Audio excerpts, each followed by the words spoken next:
Hola, buenas tardes. Como pueden observar, el día de hoy le vamos a hablar sobre fundamentos de didáctica al lado de mi compañera Natalia Rieta, Cirlen Marriaga, Andrea Pertús y mi persona Grace Ruiz.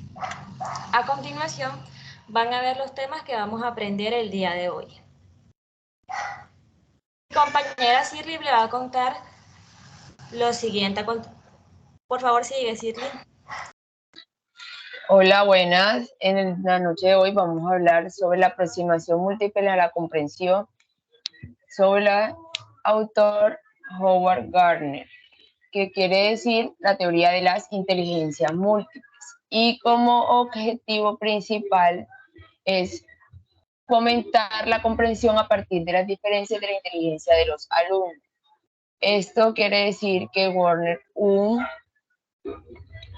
psicólogo estadounidense, propuso una teoría que revolucionó la educación mundial, que fue la teoría de las inteligencias múltiples, que quiere decir una propuesta en el campo de la psicología cognitiva, y que también rechaza el concepto tradicional de inteligencia y los métodos para medirla. Gardner lo que quería decir en esta teoría era que cada persona tiene maneras de aprender diferentes, o sea, ¿qué quiere decir? Que tiene inteligencias diferentes. Cada persona presenta habilidades cognitivas extremadamente desarrolladas. También plantea 8 tipos de inteligencia que vamos a ver en la tabla siguiente, pero antes le quería contar un poquito sobre lo que quiere decir Howard Gardner y el descubrimiento de estas inteligencias. Él en uno de sus libros comenta que después de terminar los estudios universitarios en psicología, trabajó con 2 tipos de grupos de niños distintos y procedentes con talentos diversos y pacientes con cada daño cerebral. Por las mañanas trabajaba con pacientes y por la tarde con los niños, comentaba Gardner, y esto quería decir que él descubrió a través de estos estudios que cada persona y que cada venía dependiendo de su cerebro y su inteligencia eran diferentes y que cada persona tenía unas fortalezas y habilidades. En la siguiente diapositiva vamos a ver, mi compañera Grey me ayudará a pasar la siguiente diapositiva para que podamos ver la tabla de las 8 inteligencias múltiples que habla Gardner y que cada una de ellas está especificada aquí de modo general. Está la lingüística, la lógico-matemática, la espacial, la cinético-corporal, la música, la interpersonal, la intrapersonal, la naturalista. Y cada una de ellas tiene características, tiene referencias y cada persona pues se puede ver identificada y puede saber las habilidades y fortalezas que tiene a través de esta tabla y de lo que según Gardner pues explicaba en lo de más adelante. También dice que él enfatiza en cada una de ellas porque son igualmente importantes y según esto pues la persona tendría que buscar como un problema y plantearlo y pues resolverlo. Siguiendo con la exposición, mi compañera siguiente les va a poner sobre el tema que sigue.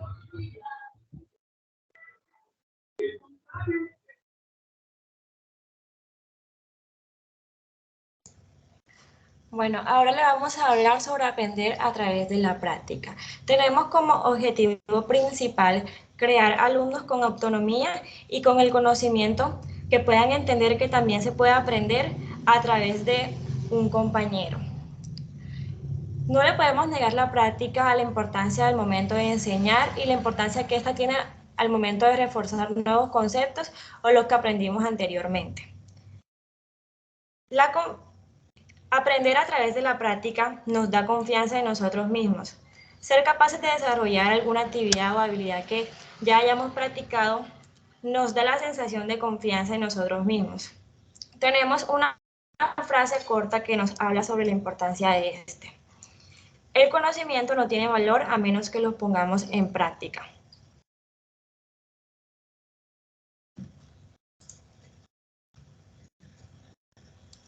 Como podemos observar, también tenemos otros beneficios que ayudan a los alumnos, como los que son utilizar el conjunto de habilidades para resolver otros problemas, retener el conocimiento mucho más rápido y por más tiempo, aplicar el conocimiento automáticamente sin tener que pensar tanto en ello. Y cuando aprendemos a través de la práctica, respondemos a varios estímulos que son visual, contextual, auditivo y táctil. Haciendo nuestra investigación, también encontramos una teoría que nos habla sobre la experimentación y la práctica para generar un aprendizaje profundo. El objetivo de esta es disminuir la probabilidad de olvidar los conceptos aprendidos con el paso de los tiempos. Esta teoría fue expuesta por el filósofo John Dewey y el pedagogo latinoamericano Paulo Freire, que tiene un enfoque práctico en el aprendizaje. Y esto es un enfoque significativo de los estudiantes que van a aprender a interactuar en entornos para poder adaptarse. Otra filósofa que nos habla del entorno para poder aprender es María Montessori, que nos habla también sobre los juegos de forma práctica, ya que los niños se van a estimular de esta forma. Todos estos juegos tienen un objetivo que es de aprender y sabemos que cada uno de ellos pueden ser en grupos o individuales. Por eso tenemos la frase manos a la obra. Tenemos como ejemplos varios juegos, algunos grupales y otros individuales que nos van a ayudar a fortalecer el aprendizaje a través de la práctica.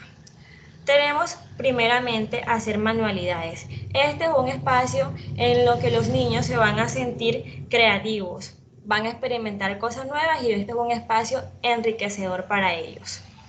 También tenemos los bailes en pareja, que este los va a ayudar a permanecer en un grupo y a enriquecer las relaciones sociales.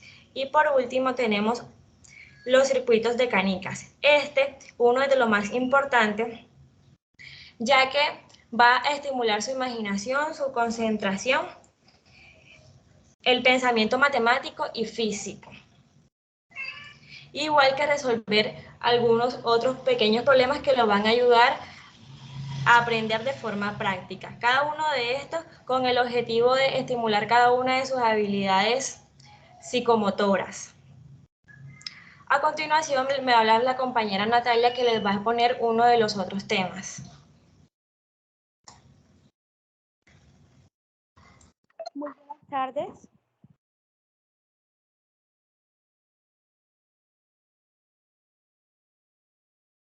Viene Andrea.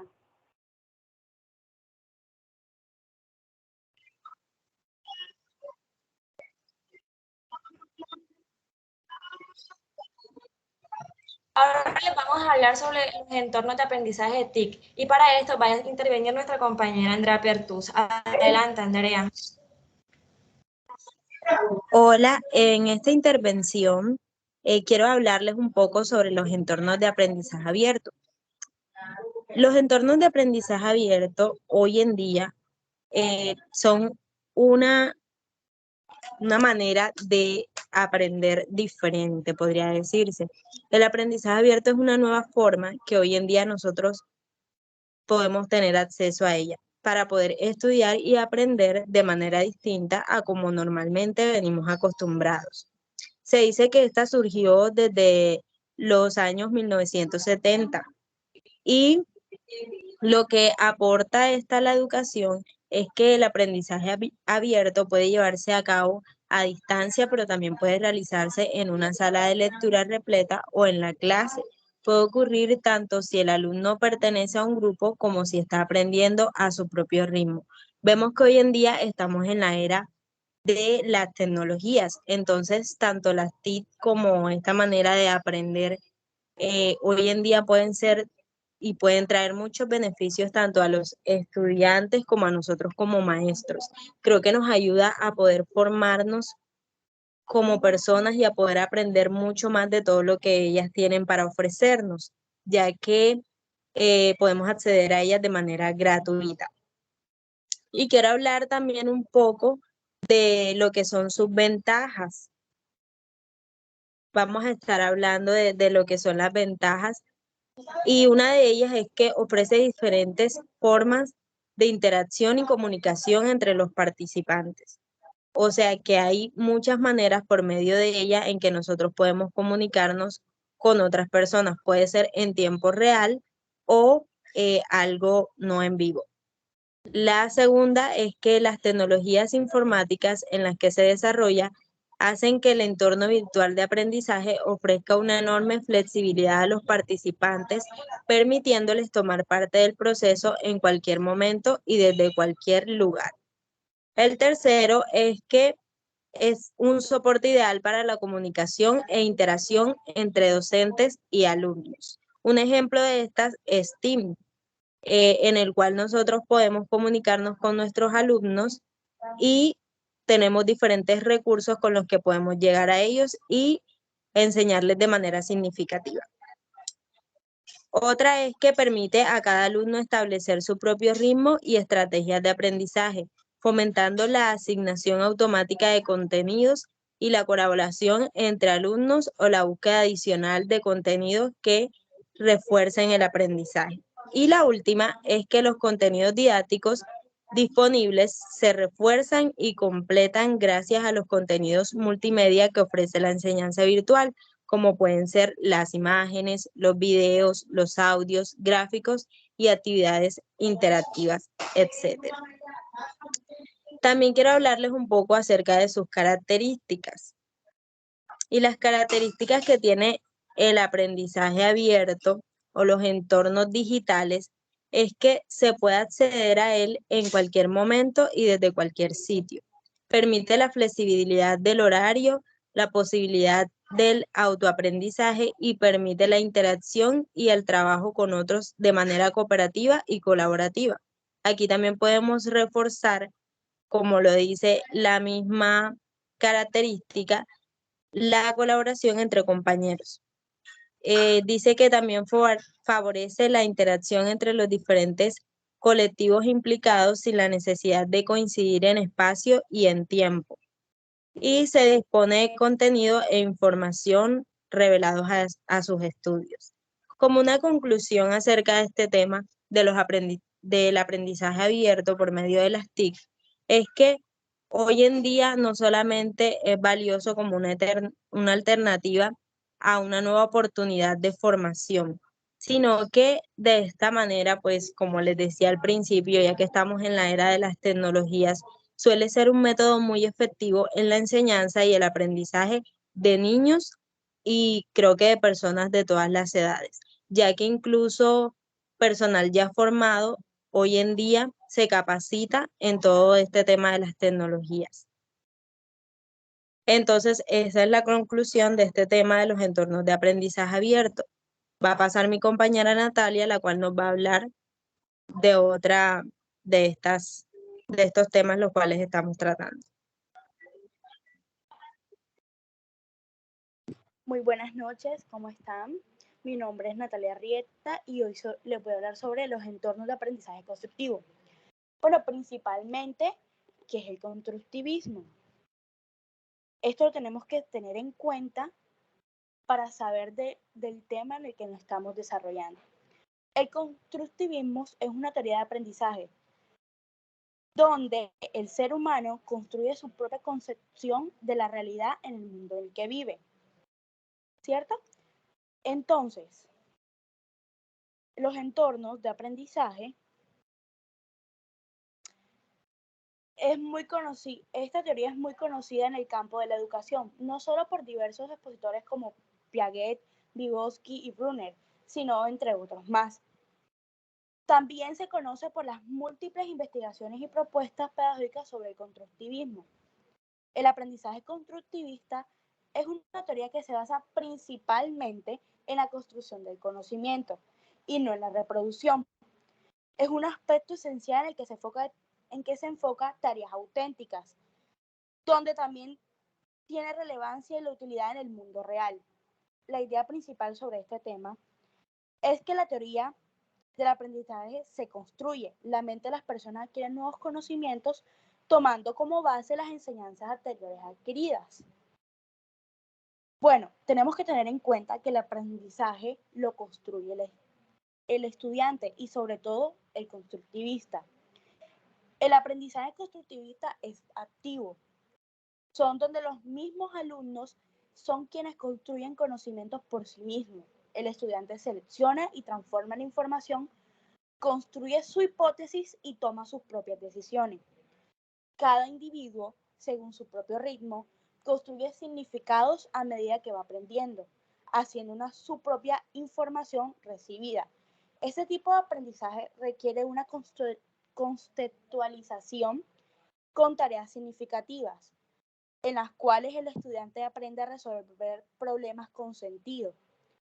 Es así como esta teoría permite orientar el proceso de enseñanza-aprendizaje, desde una construcción de significados donde responde a las necesidades del estudiante de construir su propio conocimiento a través de la experiencia.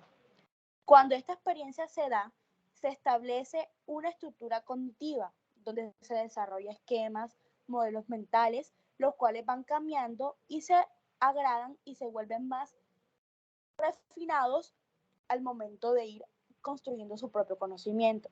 Esta teoría implica además que cada persona aprende de diversas maneras, lo que requiere de estrategias metodológicas específicas que estimulen potencialidades, optimicen recursos y sobre todo propicien al alumno a tener una propia confianza de sus propias habilidades para poder comunicarse y aprender. Entonces, este proceso de aprendizaje de los estudiantes es un punto de partida del conocimiento constructivista. Son las experiencias previas que el alumno va tomando a medida que pasa el tiempo. Sin embargo, este componente afectivo es relevante durante este proceso. Dentro de los factores afectivos que juegan el papel muy importante se encuentran la disposición de aprender, las metas personales, las expectativas y el autoconocimiento. El principio educativo asociado a esta teoría enfatiza que el conocimiento es un producto de la interacción social y de la cultura. Es así como aprendemos y así se desarrolla el aprendizaje constructivista. Estas son las enseñanzas que cada alumno tiene en su proceso. Primera, implica un proceso constructivo interno de reorganización de esquemas, haciéndolo subjetivo y personal. 2. Se facilita gracias a la mediación o interacción con los otros. Es social y cooperativo. 3. Es un proceso de reconstrucción de saberes culturales. 4. Según el grado de aprendizaje depende del nivel de desarrollo cognitivo, emocional y social, de la naturaleza de las estructuras del conocimiento. Y quinto, utiliza materiales de aprendizaje significativos que facilitan la construcción de puentes cognitivos entre el conocimiento nuevo y familiar. Ahora, yo les voy a hablar un poco más sobre estos tres autores que hablan del constructivismo, empezando con Jean Piaget. A ver, para Piaget, el constructivismo establece que el conocimiento se forma desde el interior, desde las personas, con base en sus creencias y experiencias, en las situaciones que vive cada uno. Dentro de las prácticas pedagógicas, el profesor no debe enseñar de forma tradicional, sino que deben estructurar situaciones en las que el estudiante participa de manera activa con el contenido a través de la manipulación de sus propios materiales y la interacción social. El desarrollo de la inteligencia depende de 4 factores: la madurez biológica, la experiencia en el ambiente físico, la experiencia con el entorno y el equilibrio facilita y la acomodación. Vamos a hablar un poco de la asimilización, acomodación y el gráfico. Ajustar la realidad externa a la estructura cognitiva existe. Cambiar las estructuras internas para lograr que sean congruentes en la realidad externa. Las acciones de los niños Son espontáneas y representan un intento por entender el mundo. Esto se vive en la etapa del sensoriomotora, según Piaget. En la etapa preoperacional, los niños son capaces de imaginar el futuro y de reflexionar acerca del pasado, aunque su percepción permanece muy orientada hacia el presente. En la etapa de las operaciones concretas, según Piaget, crecimiento cognitivo es un periodo muy formativo en la escuela, ya que el lenguaje y la adquisición de las habilidades básicas de los niños se aceleran de forma drástica y se da cierto pensamiento abstracto. Y en la etapa de las operaciones formales, según Piaget, se amplía el pensamiento operacional concreto. Los niños son capaces de pensar situaciones hipotéticas, la capacidad de razonar, mejorar, y los niños piensan en múltiples dimensiones y en propiedades abstractas. Ahora les voy a hablar sobre la teoría de Vygotsky con el constructivismo. Él tiene un poco el enfoque sociocultural. Para Vygotsky, el conocimiento es un proceso de interacción entre el sujeto y el medio, pero el medio entendido social y cultural, no solamente físico, como considera primordialmente Piaget. Son los 5 conceptos fundamentales. Son funciones mentales, habilidades psicológicas, zona de desarrollo próximo, herramientas psicológicas y la mediación. Las funciones mentales son 2 funciones mentales, las inferiores y las superiores. De aquí las inferiores son las funciones mentales inferiores, nos limitan en nuestro comportamiento en una reacción o respuesta al ambiente. Las superiores, las funciones mentales superiores, se adquieren y se desarrollan a través de la interacción social. Las habilidades psicológicas. Para Vygotsky, las funciones mentales superiores desarrollan y aprenden en 2 momentos. En el primer momento, las habilidades psicológicas y funciones mentales son superiores y se manifiestan en el ámbito social. En cuanto en el segundo momento, en el ámbito individual, la atención, la memoria, la formulación de conceptos son primero un fenómeno social y después progresivamente se transforman en propiedad del individuo. Zona de desarrollo próximo. Inicialmente las personas, los maestros, los padres, los compañeros, interactúan con el estudiante, son los que en cierto sentido son responsables de que el individuo aprenda. En esta etapa se dice que el individuo está en su zona de desarrollo próximo. Gradualmente, el individuo asume la responsabilidad de construir su conocimiento y guiar su propio conocimiento. La mediación. El ser humano en cuanto sujeto se conoce, no tiene accesos directos a los objetos.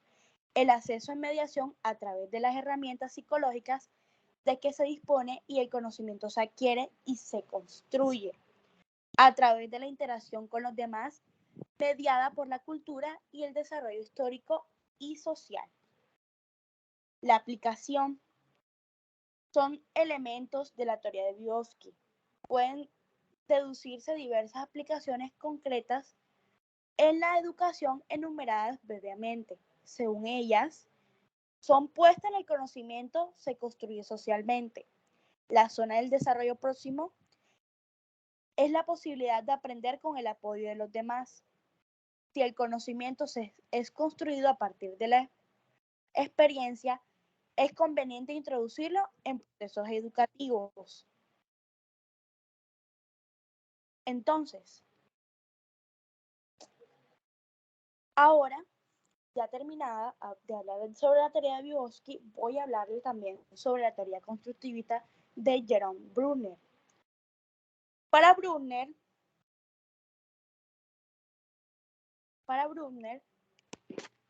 un segundo, él retoma el conocimiento de andamiaje de la teoría social histórica de Lev Vygotsky. Es un aprendizaje por descubrir. El instructor debe motivar a los estudiantes a que ellos mismos descubran relaciones entre conceptos y construyan proposiciones. La enseñanza por descubrimiento general implica no tanto en el proceso de conducir a los estudiantes, sino a descubrir lo que hay fuera, sino a descubrir lo que tienen en sus propias cabezas. Muchas gracias. Esta es mi exposición. Espero que les haya gustado y las de mis compañeras. Que tengan unas buenas noches. Hasta luego. Antes de terminar la exposición, quería que encendieran un momentico las cámaras para dar por terminada esta exposición.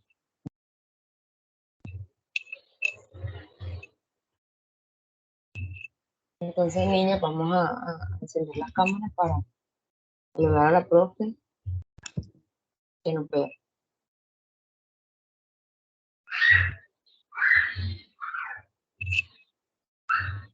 Aquí estoy yo.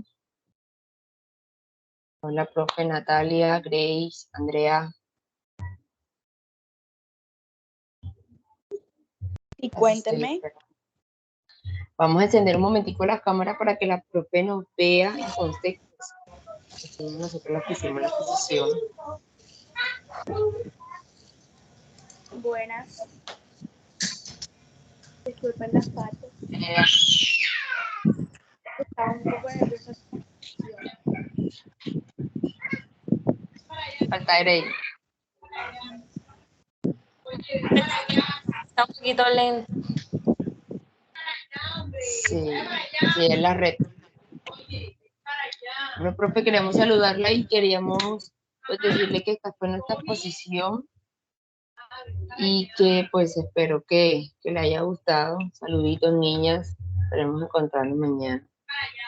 Sí, espero que les haya gustado y que la intervención de cada una haya sido de nuevo. Así es. Entonces nos vemos, niñas. Chao. Hasta luego.